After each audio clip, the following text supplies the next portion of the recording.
Merci à vous de prendre le rendez-vous de ce nouveau numéro du journal de l'économie sur SICA. Voici le sommaire. La Zambie a entamé des négociations pour obtenir un soutien financier de la part du FMI. Cette requête de financement vise à soutenir les efforts de réforme des autorités zambiennes dans un contexte de crise économique.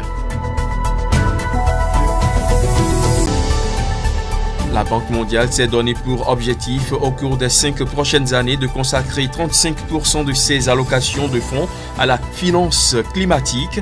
On en parle également dans cette édition. Et puis la Côte d'Ivoire bénéficiera d'un financement de 278,2 millions de dollars du FMI dans le cadre des accords triennaux de facilité élargie de crédit et du mécanisme élargi de crédit suite aux bonnes performances enregistrées par le pays.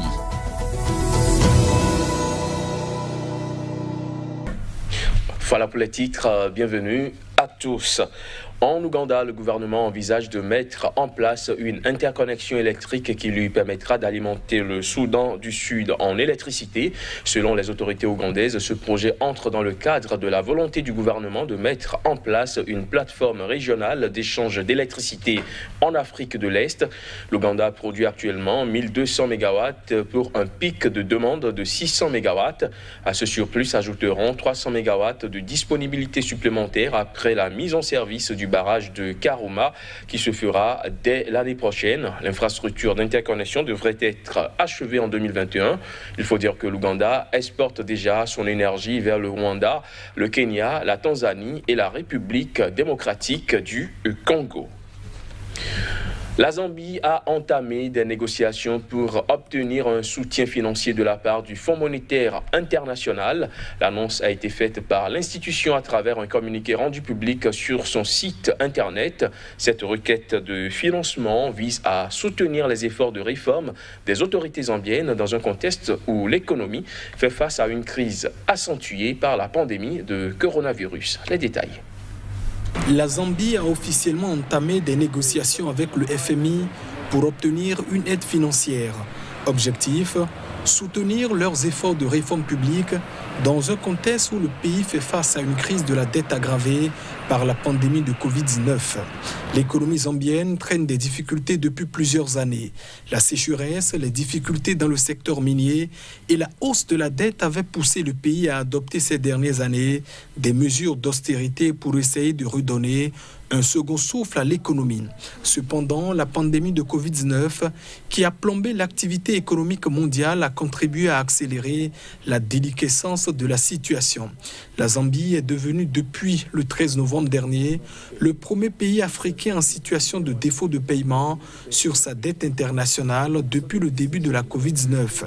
Le pays n'a pas effectué le paiement des intérêts de 42,5 millions de dollars qu'attendaient les investisseurs de ces 3 eurobonds à l'issue d'une période de grâce.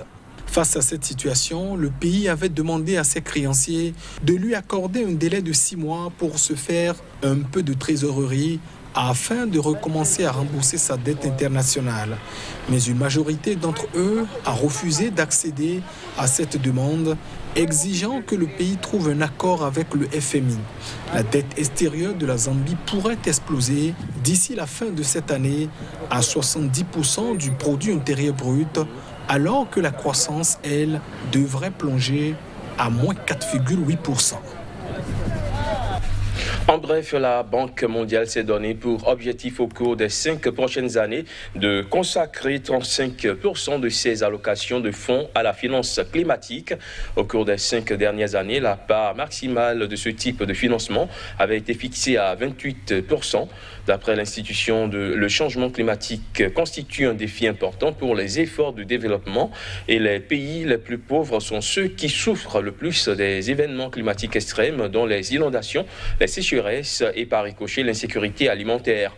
Au-delà de l'accroissement de la finance climatique, la Banque mondiale dit travailler à atteindre des résultats avec les pays sur le plan de la réduction des émissions de gaz à effet de serre et d'une transition réussie vers un développement à faible carbone.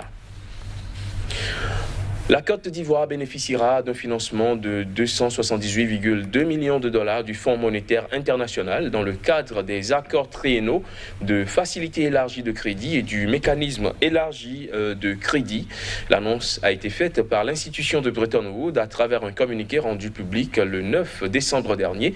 Ce décaissement fait suite aux bonnes performances enregistrées par la Côte d'Ivoire dans le cadre du programme de réforme piloté par le FMI.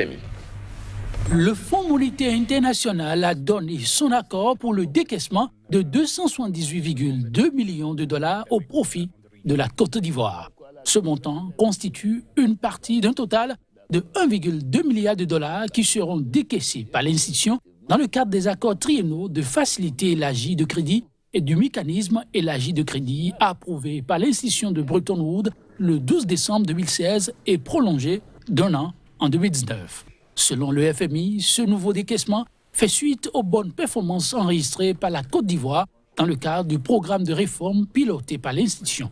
À l'issue des 7e et 8e revues de l'accord de facilité élargie de crédit et du mécanisme élargi de crédit, les experts du fonds ont constaté une riposte rigoureuse de l'État ivoirien à la pandémie de Covid-19 grâce aux acquis macroéconomiques solides d'avant la crise, la diversification économique relative et l'assouplissement de la position budgétaire au bon moment.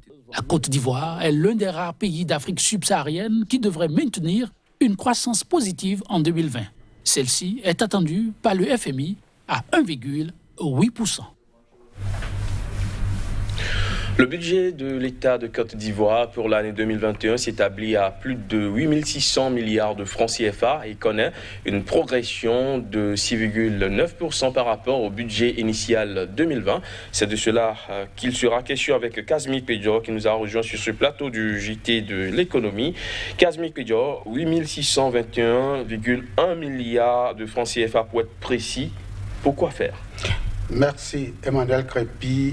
Pour relancer l'économie de la locomotive au niveau de la sous-région ouest africaine, notamment les pays du franc CFA, la Côte d'Ivoire a donc décidé de mettre un peu le turbin en marche en allant au-delà donc de ses intentions de 2020. Vous l'avez dit tantôt, 2800, pour être plus précis, 2621,1 milliards de francs CFA.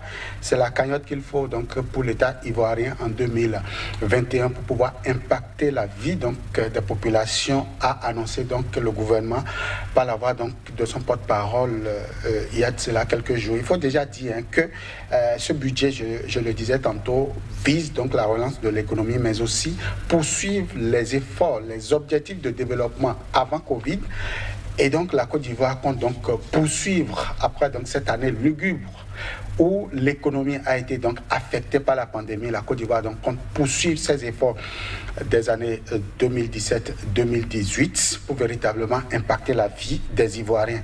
Il faut aussi dire qu'aujourd'hui, la Côte d'Ivoire compte renouer véritablement avec le partenariat public-privé pour pouvoir asseoir une économie sur un partenariat gagnant-gagnant entre donc, ce secteur privé et le secteur public. Voilà un peu ce qu'on peut noter en termes donc de motivation, en termes donc de leitmotiv pour le compte de l'année 2021, sans oublier que les autres visions, la vision donc partagée juste là par le gouvernement Ouattara serait aussi mise en œuvre. Enfin, la poursuite sera une réalité au cours donc de cette année budgétaire qui sera une année de résilience, non seulement pour les pays africains, mais aussi pour la Côte d'Ivoire. Alors dites-nous quelles sont les spécificités d'un tel projet, d'un tel budget. Déjà, nous aurons environ 321,9 milliards en termes donc de recherche de financement hors budget, donc c'est-à-dire c'est en quelque sorte le déficit budgétaire tournera autour de 321 milliards de francs CFA que la Côte d'Ivoire ira chercher non seulement sur le marché domestique mais aussi avec ses autres partenaires. Et il faut noter comme spécificité que la Côte d'Ivoire aura au cours donc de cette année budgétaire 35 dotations au total, 149 programmes budgétaires pour pouvoir impacter donc la vie des citoyens. À cela viendront donc s'ajouter les petits projets, les mésoprojets, les projets à impact économique pas des moindres. Donc véritablement la Côte d'Ivoire pourra relancer son économie si éventuellement la crise, ça il faut le dire, c'est un budget prévisionnel. Et donc les données de la pandémie de coronavirus ne viennent donc pas dégrader donc cette ambition. Je crois que la Côte d'Ivoire pourra impacter à travers donc ces différents programmes la vie des Ivoiriens. Alors comment la Côte d'Ivoire compte financer un projet de budget, ou disons un budget aussi ambitieux?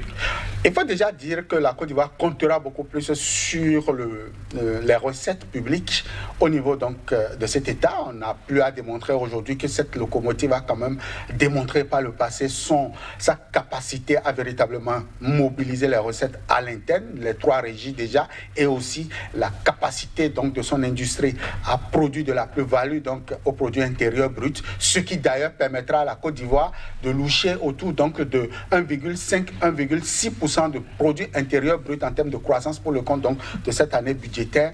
Au-delà de ça, la Côte d'Ivoire ira donc chercher à travers donc les emprunts sur le marché domestique, notamment au niveau de l'agence UEMOA à titre, la quasi-totalité donc de ce déficit-là, même si le marché donc domestique est serait un peu réticent envers donc cette cagnotte-là, parce que c'est 8 pays et non la Côte d'Ivoire seule. Au-delà de ça, il y a aussi les partenaires classiques qui viendront certainement donc accompagner l'élan donc de solidarité, l'élan de développement de ce pays-là. Déjà qu'on annonce des banques régionaux qui déjà frappent à la porte donc de ce pays-là. Je crois que la mobilisation de cette cagnotte, je veux parler des 321 milliards de déficit, ne serait pas facile pour l'État, mais d'ici le 31 décembre 2021, on verra véritablement si la Côte d'Ivoire pourra séduire donc le portefeuille de ses différents partenaires.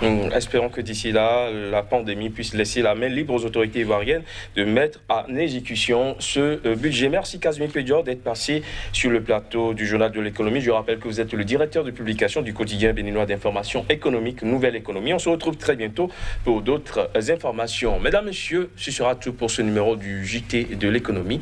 À très bientôt sur SICA.